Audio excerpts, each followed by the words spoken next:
And you know what? Our next one is pretty easy. Also, we have the Saints heading into the ATL at -5.5, and this was a clean sweep.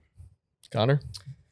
Yeah, I know since we've been doing this pod, been listening to Dobbs talk about the Saints a lot. And, I do know something. You guys have a little trouble with the Falcons down south. That is true. So it might be a little bit of a feisty game. I don't know. What are your thoughts on it? I did take New Orleans, by the way, but I want to see what Dobbs said. So here's the thing: is the Saints fans will agree with me. The Saints make no sense against the Falcons because this happens every year. We'll have our one very dominant game against the Falcons. It might happen first or it might happen second. But the other one is just like either like a complete like shit show where we just like play really bad, or it's like a way closer game than it should again. You know what I'm saying? You know what I'm saying? Point is, dude, I don't know what the issue is with not being able to consistently just like beat the Falcons when they're the worst team. But you know what? That's why it's got to be this year. Why not? We are a way better team. Jameis is going to be throwing dots.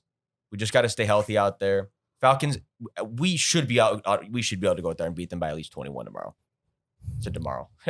Tomorrow. But I wish it was tomorrow. I'm getting too excited. But this Sunday, we need to be. If we don't, I'm going to be kind of concerned for the season. Like straight up, this is kind of like my trajectory of like how hype I'm about to get. Yeah, because we need to show up. I really don't have anything. I just want to say quick. I just went Saints.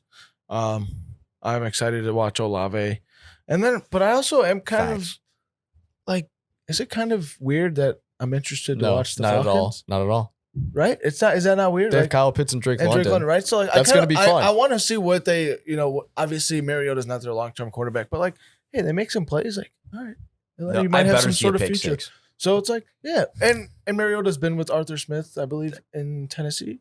I'm not sure. Yeah. I think he right. was. Yeah, I know. Unless I know Arthur Smith been was on the Raiders for a minute now. Yeah, that's what I'm saying. It's been like 3 years. Yeah, maybe. Or 2 years. I don't know. Am I weird for saying that? Like, I feel like Mariota's been getting like too much hate, too much discredit. Absolutely. And I don't know if that's weird to say, but like, bro, he's underwhelming. Everyone, it's not like he's anything crazy, but everyone's treating him like he's one of the worst quarterbacks in the NFL. He's got some wheels on him. I'm not. He could toss it around a little bit. In the most non-disrespectful way. Sure. He could make some plays with his feet. I just think it's like people are like kind of like, it's not even like people are just like, okay, whatever, it's Mariota. People are just like genuinely being like, Mariota's not good and stuff like that. I've been waiting to say this for a while because I agree with you. And I'm going to be completely honest with you guys right now. He's brought a team to the playoffs. He's looked good every time he's played for the Raiders in short stints. His legs are still there. That man can run. And they're fresh, yeah. And the thing is, for fantasy too, like he's had some relevant people be on the Titans before. Like Delaney Walker was a top 5 tight end. Like, hello, Kyle there's some Pitts. random other receivers in the Titans that are old. Kenny Britt, I don't know. Random guys, but he's raw shout out. Mariota can hold up an offense. And I mean, he's got Drake London, Kyle Pitts now. Like, yeah, it could be kind of cool. CPAT too. It's not like we're sitting here and like saying he's gonna go out there and perform and stuff, but it's just like we don't need to like. Don't get it twisted, man. Don't get it twisted. We're still taking the Saints. No. Don't be hurt. This is the thing with Marcus Mariota. I'll leave it at this. So many times he'd go on a time where he'd have one good game, 2 games in a row, and you're like, all right, maybe I'm bought in. And then it's just that's what what you're fair. getting. Like, that's fair. What you're getting is not consistency. Yeah, that's what you're getting. That's a great point. But I just think people are like just straight up like counting him out. Like that's why I'm counting him out though, because like if he makes the offs, even if somehow he's not they're not going to.